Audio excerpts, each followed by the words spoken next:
What's up, guys? It's MB Boxing, and I just finished up watching Vergil Ortiz Jr. versus Egidijus Kavaliauskas, and this was a 12-rounder in the welterweight division, and this fight was Saturday, August 14th, from the Ford Center at the Star in Frisco, Texas, and this fight was broadcasted on DAZN, and in this fight, Vergil Ortiz Jr. was able to get the scintillating 8th-round knockout victory over Egidijus Kavaliauskas, scoring 5 knockdowns in total. What a performance this was from Vergil Ortiz Jr. He beat him much better than Terrence Crawford did. What a win this is, being a top 10 welterweight according to BoxRec.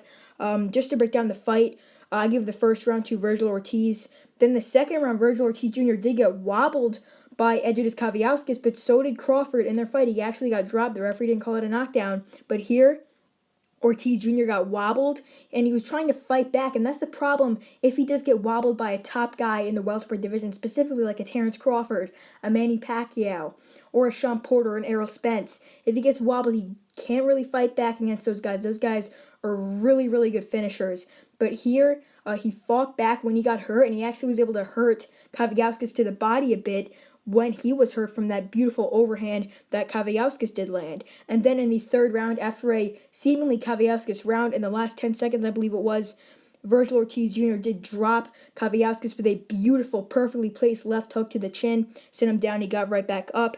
Then in the 8th round, Vergil Ortiz Jr. scored, I believe it was 4 knockdowns. I mean, it was brutal. One of them was a jab to the body. The other one, after he got up from that body jab knockdown, it was another body combo knockdown. Then he got up from that, and then Vergil Ortiz Jr. laid a beating, landing a combination to the head to the body, leaving Kavaliauskas on the canvas again.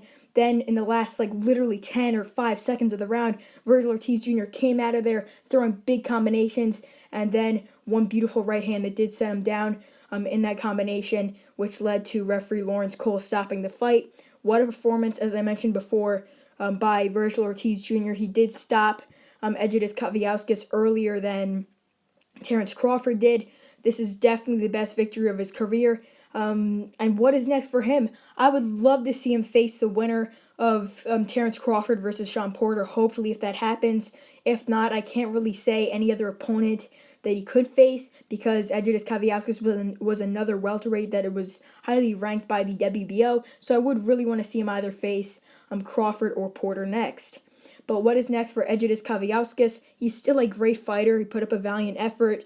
He was able to hurt Ortiz Jr. a couple times, and he's still a very, very good fighter. His chin is his only downfall, but I could still see him beating some guys in the top 15 or top 20. Any names that he could fight next, I'm not really too sure. I think he should face someone at the level of a Gabriel Maestre. I know that guy is a quote-unquote interim champion, but he did get stripped of that belt that he did quote-unquote win against Michael Fox. But I would love to see him fight someone of that level, maybe even a Michael Fox, someone in the top 25, somewhere around there, like Fox, Maestre, maybe even somewhere around the level of I shouldn't say Jamal James, I mean someone at the level of a Thomas Delorme, because I think he could beat those guys because he's still a very, very good fighter, but I don't really know any exact names he could face next, but somewhere around the top 20 to top 25. So overall, Vergil Ortiz Jr. gets the best victory of his career so far, knocking out Egidijus Kavaliauskas in the 8th round to improve to 18-0 with 18 knockouts. And yeah, that's really it. I'm MB Boxing. Thanks for watching, and I'll see you guys later.